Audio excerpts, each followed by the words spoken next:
ఇస్తున్నాయి. ఇంకోవైపు కొండా సురేఖ, ఇంకోవైపు కడియం శ్రీహరి, ఇటు మందుల సామెల్, చామల కిరణ్ కుమార్ రెడ్డి, అటు మహేష్ కుమార్ గౌడ్, సుదర్శన్ రెడ్డి. ఇట్లా రకరకాల ఈక్వేషన్స్తో కాంగ్రెస్ పార్టీ లుక్కలుక్కలతో ఉంది.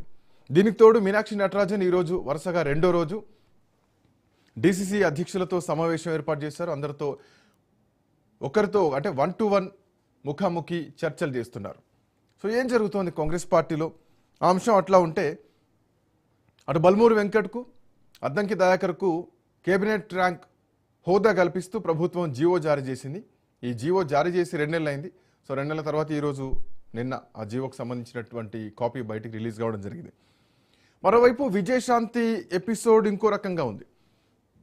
కాంగ్రెస్ పార్టీలోనే ఉంటూ ప్రభుత్వంలో ఎమ్మెల్సీగా ఉంటూ సొంత ప్రభుత్వాన్ని పార్టీని ఎరుకునబెట్టే విధంగా ఆమె పెట్టేటువంటి స్టేటస్, గురుకుల విద్యార్థుల విషయంలో కానీ తన ఫేస్బుక్లో పెడుతున్నటువంటి స్టేటస్ పోస్టులు, అట్ సేమ్ టైం మొన్న షాబాద్ సంఘటన విషయంలో అసలు చట్టం ఏం జరుగుతోంది, పోలీస్ వ్యవస్థ ఏం జరుగుతోంది అంటూ ప్రశ్నిస్తూ ఏకంగా ప్రభుత్వాన్ని ఎరుకునబెట్టే విధంగా విజయశాంతి చేసినటువంటి కామెంట్స్. అఫ్కోర్స్ విజయశాంతి ఎమ్మెల్సీ వచ్చినప్పటి నుంచి పెద్దగా యాక్టివ్గా ఎక్కడ పార్టీలో కనిపించట్లేదు. మంత్రి పదవి ఆశిస్తున్నారన్నది మాత్రం ఇంటర్నల్గా వినిపిస్తున్నటువంటి అంశం. ఇటు క్యాబినెట్ ర్యాంక్ హోదా వీళ్ళకి కల్పిస్తూ అటు విజయశాంతి చేస్తున్నటువంటి కామెంట్స్. సో ఏం జరుగుతుంది? ఈక్వేషన్స్ ఎక్కడ కాంగ్రెస్ పార్టీలో మ్యాచ్ అవ్వట్లేదు. మాట్లాడదాం. రామ్మోహన్ రావు గారు జాయిన్ అయ్యారు. బిఫోర్ దట్ మా కరెస్పాండెంట్ సునీల్ కూడా మనతో పాటు అందుబాటులో ఉన్నారు. సునీల్, నేను కొన్ని అంశాలని ప్రస్తావించా. సో ఏంటి కాంగ్రెస్ పార్టీలో ఏం జరుగుతోంది?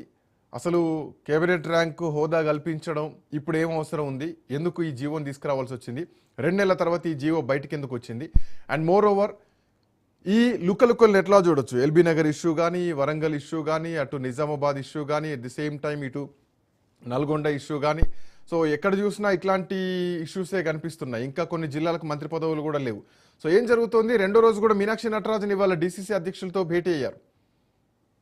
ఎస్ శ్రీకాంత్, ఖచ్చితంగా తెలంగాణ రాష్ట్రంలో కాంగ్రెస్ ప్రభుత్వం ఏర్పడి 2.5 సంవత్సరాలు పూర్తవుతుంది. అయితే ఇప్పుడు కాంగ్రెస్ పార్టీలో ప్రభుత్వంలో ఉన్నటువంటి అధికార పార్టీలో లుకలుకలు బయటపడుతున్నాయి. ఎందుకంటే ఇక్కడ మనం ప్రధానంగా ఎందుకు ఈ వివాదాలు తెర మీదకి వస్తున్నాయంటే పదవుల లొల్లి మాత్రం ఖచ్చితంగా కాంగ్రెస్ పార్టీని వెంటాడుతుందనే చెప్పాలి. ఎందుకంటే కాంగ్రెస్ తెలంగాణ రాష్ట్రంలో కాంగ్రెస్ ఏర్పడి 2.5 సంవత్సరాలు అవుతున్నప్పుడు కూడా ఇప్పటికీ 2 మంత్రి పదవులు మాత్రం ఇంకా కేటాయించలేదు. దీంతో పాటు నామినేటెడ్ పదవుల పోస్టుల భర్తీకి సంబంధించిన వివాదం కూడా మరొకసారి తెర మీదకి వచ్చింది. గతంలో నామినేట్ పోస్టులు కొంతమందికి ఇచ్చారు, సీనియర్కి అవకాశం ఇచ్చారు. అది దాదాపు వారం రోజు 2 వారాలు గడుస్తుంది కంప్లీట్ అయ్యి. అయినప్పుడు కూడా కొత్త వారికి ఛాన్స్ ఇవ్వలేదు. దీంతో పాటు మండలాల కమిటీల ఏర్పాటు సంబంధించిన విషయంలో కూడా ఇటీవల కాలంలో కొంతమంది ఎమ్మెల్యేలు వేరే పార్టీ నుంచి వచ్చిన వారికి అవకాశం కల్పిస్తున్నారు. తమకు ఎప్పటి నుంచో కాంగ్రెస్ పార్టీని నమ్ముకున్నటువంటి వ్యక్తులకు, కాంగ్రెస్ శ్రేణులకు, నిజమైన కార్యకర్తలకు ఎక్కడ కూడా కాంగ్రెస్ పార్టీలో అవకాశం కల్పించడం లేదంటూ కూడా మరొక వివాదం తెర మీదకి వస్తుంది. దీంతో పాటు ఇటీవల కాలంలో అటు విజయశాంతి ఎప్పటి నుంచో కాంగ్రెస్ పార్టీలో ఉంది. ఇటీవల కాలంలో ఆమె గతంలో ఎంపీగా పోటీ చేసింది, ఎంపీగా గెలిచింది. ఆ తర్వాత మళ్ళీ బీఆర్ఎస్ పార్టీ నుంచి మళ్ళీ కాంగ్రెస్ పార్టీలోకి వచ్చింది. అప్పుడు కాంగ్రెస్ పార్టీలో ఆమెకు ఎమ్మెల్సీ ఇచ్చినప్పుడు కూడా ఆమెకు మంత్రి పదవి ఇవ్వలేదనేటువంటి కొంత తీవ్ర అసంతృప్తి కూడా విజయశాంతి ఉన్నట్టు కూడా సమాచారం ఉంది. దీంతో పాటు మరోవైపు అటు రేణుకా చౌదరి చేసినటువంటి హాట్ కామెంట్ ఒక్కసారి విజయశాంతి వర్షం కాసేపు డిస్కస్ చేయాల్సిన అంశం కనిపిస్తోంది. విజయశాంతి విషయానికి వస్తే ఎమ్మెల్సీల లిస్టులో విజయశాంతి పేరు వస్తుందని వాస్తవానికి తెలంగాణలో ఎవరూ కూడా ఊహించలేదు. సో విజయశాంతి మొత్తం కూడా నేషనల్ నెట్వర్క్తో ఉంటారు. సో నేషనల్ అధిష్టానంతో సంప్రదింపులు చేస్తూ ఉంటారు. సో అందుకే తనకు ఎమ్మెల్సీ వచ్చిందన్నది ఆ రోజు వచ్చినటువంటి అంశం. అంటే విజయశాంతికి ఎమ్మెల్సీ రావడం రాష్ట్ర కాంగ్రెస్ నాయకత్వానికి ఇష్టం లేదా? ఇష్టం లేకనే తన ఎమ్మెల్సీ నేషనల్ నెట్వర్క్ అధిష్టానం నుంచి నేరుగా తెచ్చుకున్నారా? అందుకే విజయశాంతిని పార్టీలో యాక్టివ్గా ఉండనివ్వట్లేదా? లేదంటే విజయశాంతి తనంతట తానే యాక్టివ్గా ఉండట్లేకుండా ఇలా సోషల్ మీడియాలో పోస్ట్ చేస్తున్నారా? విజయశాంతి పేరు ఎక్కడ కూడా ఇటు రాష్ట్ర కాంగ్రెస్ వర్గం ఎక్కడ కూడా ఆమె పేరు ప్రతిపాదించలేదు. ఆమె పేరు కూడా ప్రస్తావన రాలేదు. కానీ ఉన్నట్టుండి ఒక్కసారిగా, ఎందుకంటే కాంగ్రెస్ పార్టీ జాతీయ కాంగ్రెస్ పార్టీ, జాతీయ నేషనల్ పార్టీ కాబట్టి నేషనల్లో ఎవరు సీఎంలు అవుతారు, ఎవరు ఎమ్మెల్సీలుగా ఉంటారు, ఎవరు మంత్రులుగా ఉంటారు అనేది డిసైడ్ చేసేది మొత్తం కూడా అధిష్టానం చూసుకుంటుంది. అయితే ఒక్కసారిగా విజయశాంతి పేరు తెర మీదకి రావడంతో రాష్ట్ర కాంగ్రెస్ వర్గం కొంత చర్చ కూడా కొనసాగింది. గతంలో మనం చూసాం. అయితే విజయశాంతికి మంత్రి పదవి ఇస్తారని ఊహాగానాలు కూడా తెర మీదకి వచ్చాయి. అయినప్పుడు కూడా ఇతర పార్టీ నుంచి ఫస్ట్ తల్లి తెలంగాణ పార్టీ పెట్టింది, ఆ తర్వాత కేసీఆర్తో ఉద్యమంలో పాటు పనిచేసింది, ఆ తర్వాత మళ్ళీ కొన్ని రోజులు బీజేపీతో జతకట్టింది, ఆ తర్వాత మళ్ళీ కాంగ్రెస్ పార్టీలోకి వచ్చింది. అంటే పార్టీలు చేంజ్ అయినటువంటి వ్యక్తులకు ఈ రకంగా పదవులు ఇవ్వడం పట్ల సీనియర్ కాంగ్రెస్ నేతల్లో కొంత అసహనం కూడా వ్యక్తమవుతుంది. ఇటీవల కాలంలో యాదాద్రి పాలక మండలి బోర్డు సంబంధించిన విషయంలో కూడా కాంగ్రెస్ శ్రేణులు స్థానికంగా ఉన్నటువంటి యాదాద్రి సమీపం నియోజకవర్గంలో ఉన్నటువంటి నేతల్ని ఎవరిని కూడా ఈ బోర్డులో అవకాశం కల్పించలేదు. ఆ తర్వాత కొంతమంది సీనియర్ నేతలను కూడా సంప్రదింపులు బట్ ఎందుకు విజయశాంతిని అట్లీస్ట్ ఒక స్టార్ క్యాంపెయినర్ గా కూడా కాంగ్రెస్ పార్టీ ఎందుకు ఉపయోగించుకోలేకపోతుంది? అంటే తనకు క్యాడర్ లేదనా, లేదంటే నియోజకవర్గం లేదనా? ఎందుకు విజయశాంతి విషయంలో రాష్ట్ర కాంగ్రెస్ పార్టీ పెద్దగా చూసి చూడనట్టుగా ఉంటుంది? అంటే కాంగ్రెస్ పార్టీలో మొదటి నుంచి విజయశాంతి లేదు. అంటే మధ్యలో వచ్చింది, కొంత రోజులు కేసీఆర్తో జతకట్టింది, కొన్ని రోజులు బీజేపీతో జతకట్టింది. కాబట్టి ఇప్పుడు మళ్ళీ కాంగ్రెస్ పార్టీలోకి వచ్చినప్పుడు విజయశాంతికి అట్లా ఎంత కొంత క్యాడర్ కూడా కొంత ఆమెకు సపోర్ట్ కూడా ఉండకుండా ఉన్నటువంటి దృశ్యాలు మనం చూడవచ్చు. ఎందుకంటే తెలంగాణ కాంగ్రెస్ పార్టీ అనేది ఒక మహాసముద్రం లాంటిది.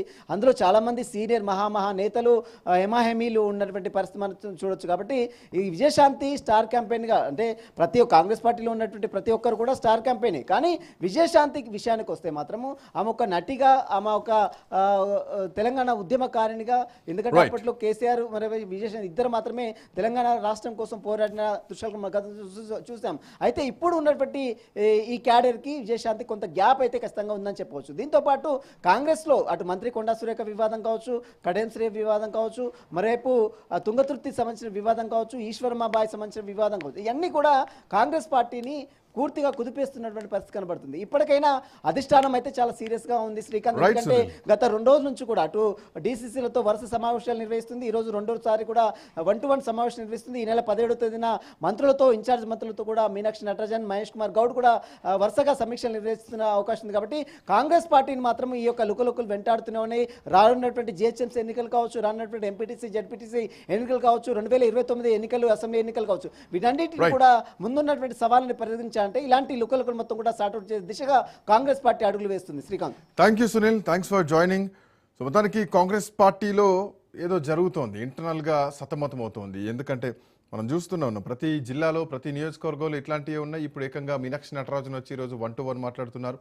అటు జగ్గారెడ్డి కూడా మధ్యవర్తిత్వం చేస్తున్నారు, అటు కీలకంగా మాట్లాడుతున్నారు. మోరోవర్ నల్లగొండ జిల్లాలో కోమటిరెడ్డి వెంకటరెడ్డి కూడా పెద్దగా పట్టించుకోవట్లేదు, నేను ఒక మంత్రిగా ఉండి వాటిలోకి ఇన్వాల్వ్ అయితే బాగోదని చెప్పేసి ఆయన అంటున్నారని చెప్పేసి ఏకంగా జగ్గారెడ్డి చెప్తున్నటువంటి పరిస్థితి. కోమటిరెడ్డి రాజగోపాల్ రెడ్డి గురించి ప్రత్యేకంగా చెప్పాల్సినటువంటి అవసరం లేదు. ఆయనకే తెలియకుండా తన సొంత జిల్లా Yadagiri Gutta board మెంబర్లను, trust board మెంబర్లను నియమించేస్తారు. So ఏం జరుగుతోంది అర్థం కానటువంటి పరిస్థితి. అటు కొండా సురేఖ సంబంధించినటువంటి తన శాఖలో తనకు తెలియకుండానే అన్ని శాఖల్ని నింపిస్తూ ఉంటారు, తనకు తెలియకుండానే టెండర్లు కూడా పోతూ ఉంటాయి. సో ఇట్లా రకరకాల ఈక్వేషన్స్తో కాంగ్రెస్ పార్టీ చాలా ఇబ్బందులు పడుతుంది. సో పార్టీలోనే ఇంత ఇబ్బందులు పడితే ఇక పరిపాలన ఏం జరుగుతుంది అనేటువంటి ప్రశ్న సగటు సాధారణ ప్రజల నుంచి వినిపిస్తున్నటువంటి మాట. రామోహన్ రావు గారు నమస్తే. రామారావు గారు వినిపిస్తోందా మీ voice? Now it's clear. Ramarao గారు, ఒక చిన్న క్లారిటీగా మాట్లాడుకుందాం. ఫస్ట్ ఆఫ్ ఆల్ ఈ జీవోల గురించి మాట్లాడదాం. జీవో ఆల్మోస్ట్ ఇది ఒక 40-50 రోజుల తర్వాత బయటకు వచ్చినటువంటి జీవో.